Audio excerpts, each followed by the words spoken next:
two are better than one, because they have a good reward for their labor.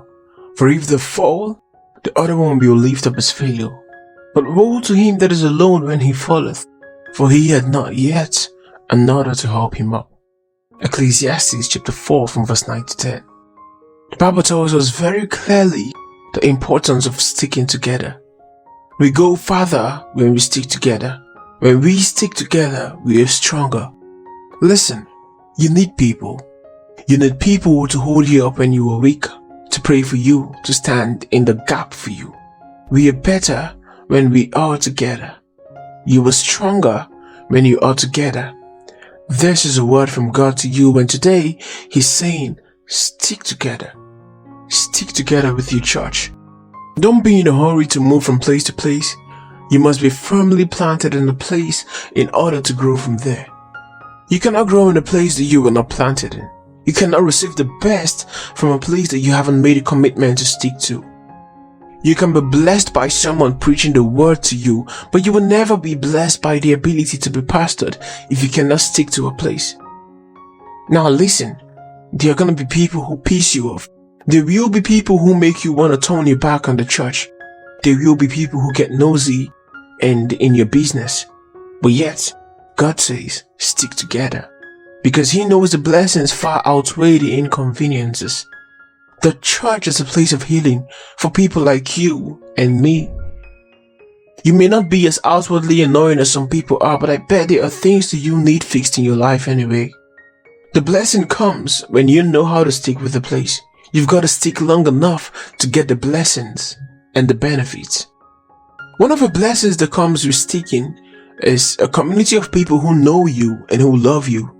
Just like family, there will be issues, but also just like family, they will come through for you when you need them to.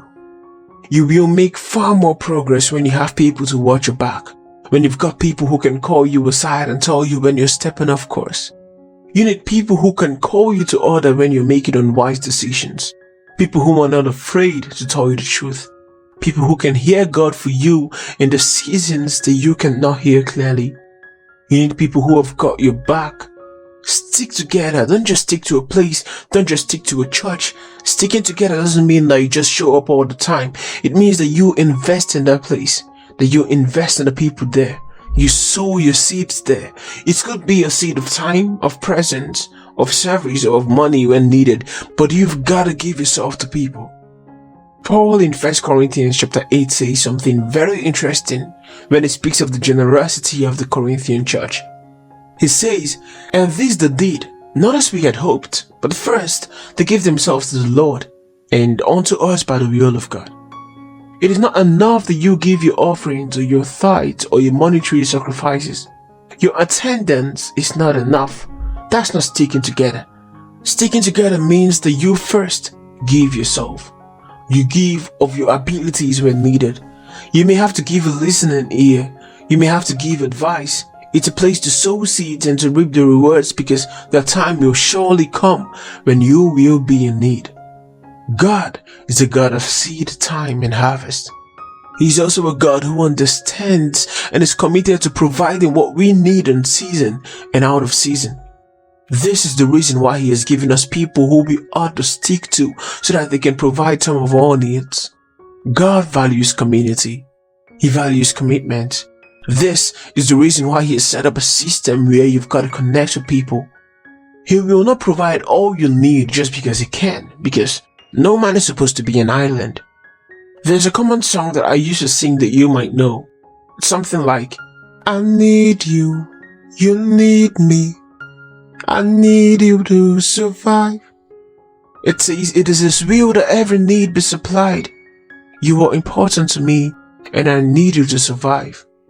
I pray for you as you pray for me. I love you, I need you to survive. I won't hurt you with words from my mouth. I love you, I need you to survive. Isn't that such a beautiful song? It shows God's true heart for us. Sticking together means taking other people's needs into consideration. Whether you're sticking to a family, or you're sticking to a place of work, or even to a career, it means not giving up easily. It means not being quick to walk away. It means not being quick to turn your back on people. You've got to expect the people will make mistakes. And of course, it doesn't mean that you should make excuses for them. But you can look beyond the individual people and not get so caught up in the little things that you miss out on God's purpose for you as a part of the group. Stick together even when it's hard, even when it's inconvenient, even when your flesh would rather have something else. As long as you are not being abused and taken advantage of, you've got to stick together. Stick together with your spouse. Stick together with your family. Stick together with your kids. Stick together with that job. Things will surely get tough sometimes, I must tell you, and you've got to expect it. Don't be surprised when it happens, and don't take it as an excuse to walk away. Stick together. Hold on to people. Friendships are so important. God has not called us to be solitary or independent or do-it-yourself kind of people. Instead, He has called us to be interdependent, to know how to stand on our own, but also to know when to rely on other people and when to be there for people to rely on us. Don't be the flaky, never to be found, inconsistent friend or family member that no one likes to have. Learn to be loyal. Learn to stick together. Learn to hold on to people and to invest your all in them. Learn not to give up on people too quickly. Learn not to be in a hurry to write people off when they make mistakes, keeping in mind that you too make mistakes. God is a God of second chances. Learn to do the same. Don't stand on the fringes forever, deciding if you're going to be a partaker or an observer. Get in the middle. There is a lot of blessing in it. Your provision is in learning to stick together. Your new opportunities and open doors lies in your ability to stick together. Praise God, because we are gonna stick together. Stick with your churches. Stick with your family and your friends. Stick with your businesses and careers, and most importantly, stick with God. God bless you.